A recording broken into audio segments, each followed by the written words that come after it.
Thanks, Daps. Mr. Daps. Thank you, Mr. Daps. Thanks, man.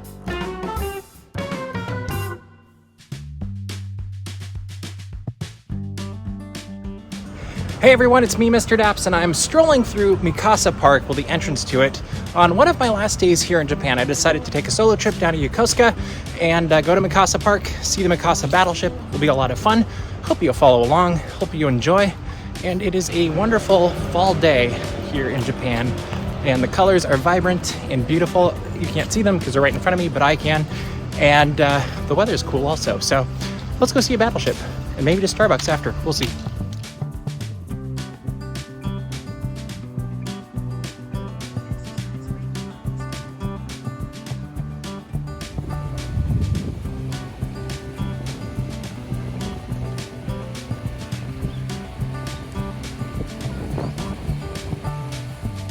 Just got my ticket.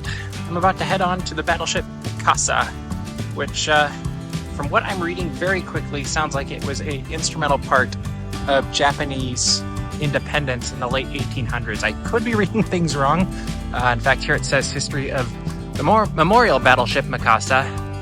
It was the flagship of Admiral Togo. At the start of 1904. Okay, I was close. And May 27th, 1905, during a naval battle of Japan Sea, which completely united the far traveled Baltic fleet, established a tradition of Japanese Imperial naval battleships. This changed the course of world history and also boosted the confidence and pride of Japanese people. And it's a symbol among many memorials, it looks like. Interesting. Okay. But she's a familiar landmark to a lot of people, and we're gonna go take a look. So I started at the stern, and I'm by this massive gun emplacement, which is really impressive. And I will say the Japanese are amazing here. I've had about 3 people help me get on board the ship, and very kind and helping me as a non-Japanese speaker. But this looks very cool. We'll see how much I actually show you, but so far, very cool.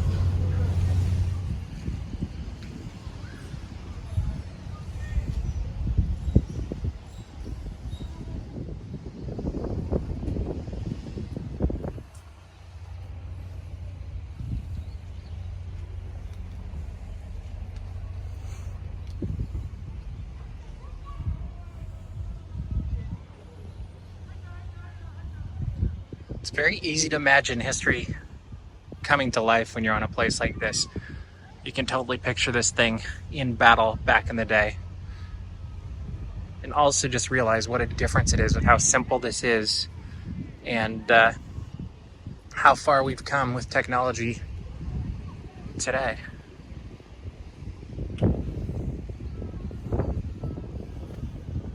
See the bridge way up there in the front? We'll go up there in a few minutes. Not entirely sure what this is back here. Maybe that actually might be for where they would do all the navigation.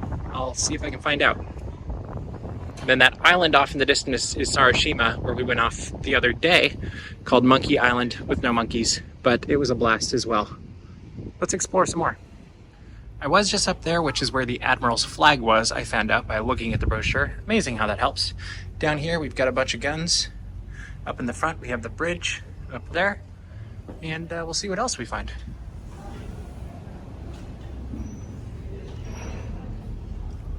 Well, that's a place to sleep. Made my way out onto the bow where there's some more massive guns and a pretty cool view. Just imagine crashing through the waves pounding over the bow.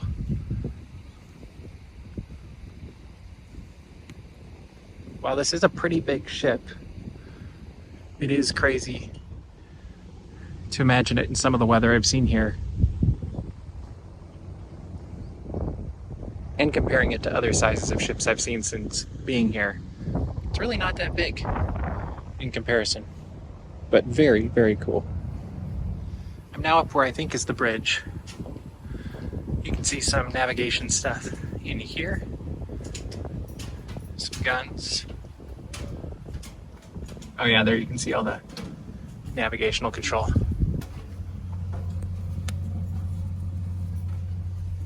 And then that would have been the doorway in right around here. Oh, here we go. You can see how it all ran. Definitely wanted to keep this as safe as we possibly could in the event of a battle. So right below us was the armored bridge, and here is the normal bridge. Beautiful. The bridge right there, presumably the captain could be upstairs as well for a better view and speak through those pipes down to his crew. And they could then drive the ship. Quite the view. Then you imagine how much rocking being this high up you would get, which would actually make for a pretty dramatic day, but I suppose you get used to it.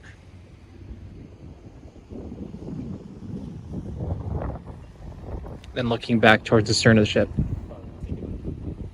Very cool. And then here's the view from up above, and what the presumably captain would be seeing, and navigator, whoever else was up here. Now I'm back on the main deck and heading down below. See what we find.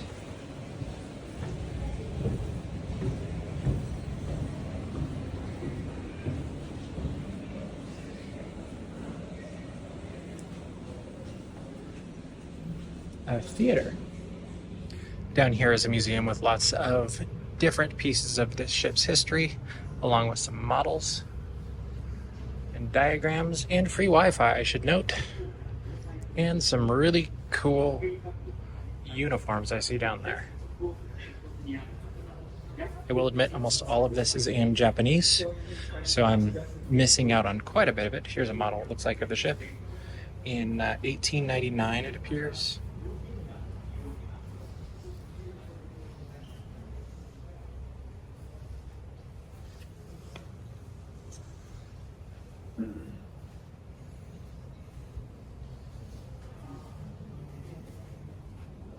This is the Fujiyama, another ship from the fleet.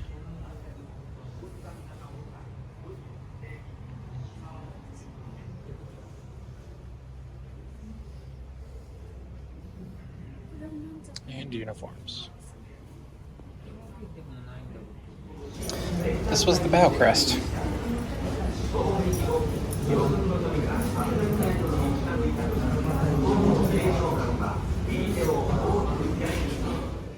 So this deck also had guns also that could be used during battle, which is interesting because you think that's basically two levels of side guns. These are clearly bigger than the ones on the main deck. And there's a lot of other things to see here. There's the museum area we just saw inside. There's also a simulator where you can basically drive the ship. There's about 6 of those, all of them with kids playing them with their families right now. And there's other ships models you can find, and a lot of history of the Japanese-Russia War, which is very interesting as well. There's the models. Also on that deck, what the cabins look like for probably some of the higher ranking officers.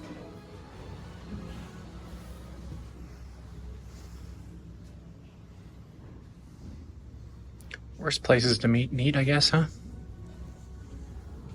Slightly smaller cabin, but still pretty nice. Here's what the lavatory would look like.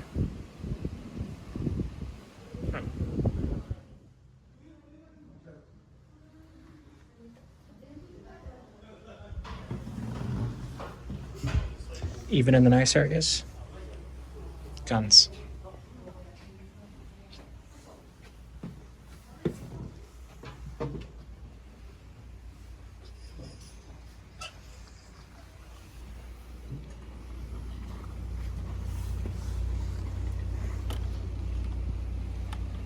Kind of cool.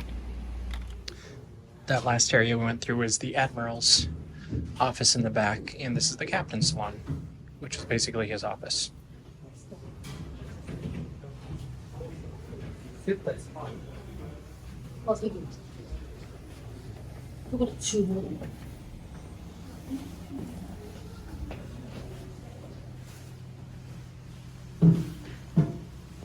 I'm presuming this is part of the kitchen.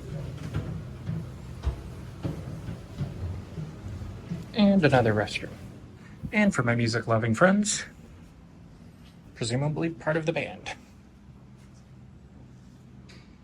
And more uniforms. Oh, there's the band. Kind of cool. And there you can see is the whole ship. Way busier than when I got here. I'm not sure the music I'm hearing, but it's interesting. Very cool tour. Didn't take me super long, like maybe an hour and a half. And totally worth it. I'm gonna head off to Starbucks, and if my battery allows, you'll go on this adventure with me as well. And I've made it to Starbucks. Let's see if they have an Americano and how it is. It's very pretty inside. Here's what it looks like inside of a Japanese Starbucks. They're all very kind, and it was a nice and quick process. Apparently there's an upstairs, so let's go. Oh, with more seating, of course.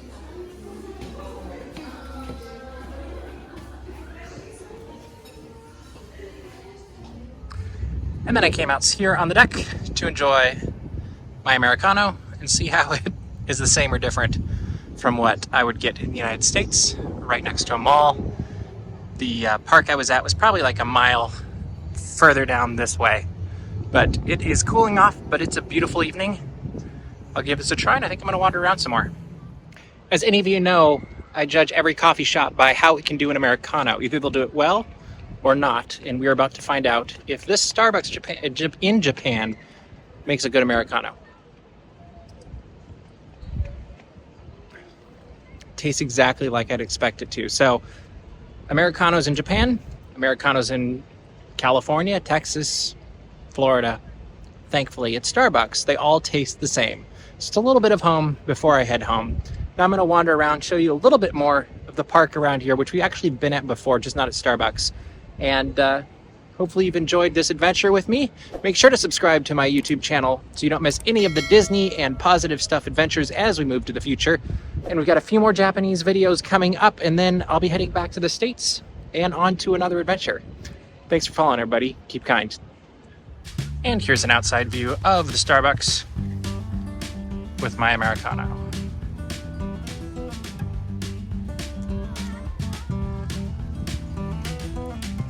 It's definitely cooling off, but still beautiful, and there's a slight breeze as night falls on Yokosuka.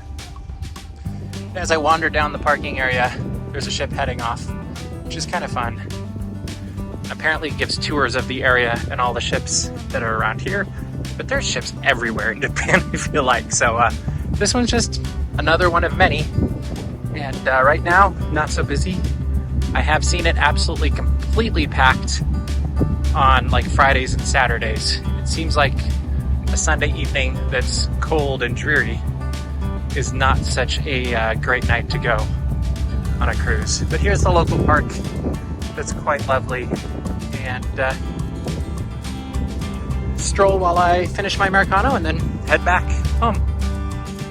And as dusk falls, I'm heading back home after a lovely day exploring Yokosuka, seeing a battleship, getting Starbucks. Rather simple day, but also a very fun one. The kind I enjoy. I do enjoy getting to see history coming to life, and I love taking pictures of old things like that, whether it's a abandoned gas station or a old weapon of war, I guess. But very fun seeing all of these things, and I would definitely do it again.